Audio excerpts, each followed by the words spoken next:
మేము పలకరించి ఎక్కడైతే గుంటూరు సబ్ జైల్లో ఉన్నటువంటి వ్యక్తుల్ని పలకరించి ఎవరైతే ఉన్నారో నేరస్తులని మోపబడిన వారు ముద్దాయిలుగా ఉన్నారో వాళ్ళని పలకరించి బయటకు వచ్చినప్పుడు ఈ పోలూరు రాజశేఖర్ వస్తే చెప్పా, అమ్మ పోలూరు రాజశేఖర్ నా దగ్గరే ఉన్నాడు, ఏ పోలీసులు తిరుగుతున్నారో చెప్పండి అయ్యా, తీసుకెళ్ళండి, మీ మీద కేసు ఉంటే తీసుకెళ్ళండి అని చెప్పా. ఇప్పుడు తీసుకెళ్ళరు, నా ఇంట్లో ఉంటాడు, రండి తీసుకెళ్ళండి అని చెప్పా. ఇది నేను చెప్పింది. ఎందుకంటే నా ఉద్దేశం ఏంటంటే రాజశేఖర్ని కోర్టులో కానీ పోలీసుల ముందు కానీ హాజరుపరచాలి.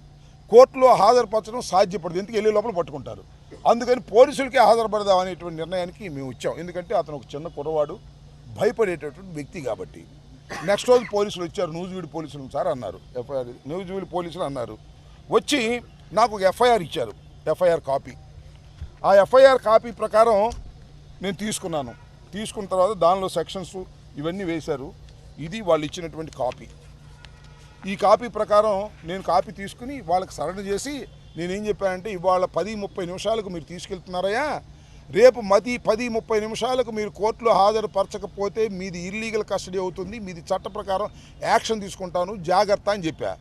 ఖచ్చితంగా మన నెక్స్ట్ రోజు 10-30 నిమిషాలు కోర్టులో హాజరుపరిచారు. దానికోసమే నేను ప్రొడ్యూస్ చేశా. ఎక్కడో పట్టుకెళ్ళారనుకో డేట్ టైం రాసేస్తారు. ఇది మీడియా ముందు తీసుకెళ్ళా.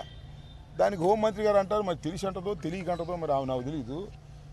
అంబటి రాంబాబు అనుకున్నా, వాడెవడో మాజీ మంత్రి అంట, సవాల్ చేశాడు, మా పోలీసులు పట్టుకొచ్చారు. వాడెవడో మాజీ మంత్రి సవాల్ చేస్తే ఈమె పంపిస్తే పట్టుకున్నాడంట. సవాల్ చేస్తే వేరే రకంగా ఉంటుంది. సవాలు చేసే పరిస్థితి వస్తుందని కూడా మనం చేస్తున్నా. సవాల్ కాదు ఇది. అతన్ని హాజరు పెట్టాలనే ఉద్దేశంతో హాజరు పెట్టాం.